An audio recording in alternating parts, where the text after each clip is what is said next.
Here's a renovation tip for those of you who may be interested in getting either a bay or bow window in your home. Most people don't know the difference between the two. So here we are to give you the differences, and you can figure out which one's going to work best for you. Traditionally, in a bay window, you're going to have much more of an angled window with a larger projection size. Usually bay windows are comprised of 3 different windows, most commonly with a big center window and then 2 smaller flankers.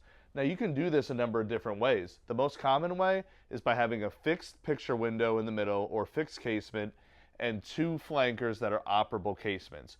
You can also get these as double hungs if you prefer, and you can even get the middle one as a double hung too.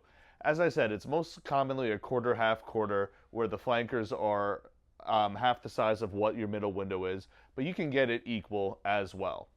Next, a bow window gives you the illusion that it's a curved window. These oftentimes have less of a projection and are comprised of either 4 or 5 windows.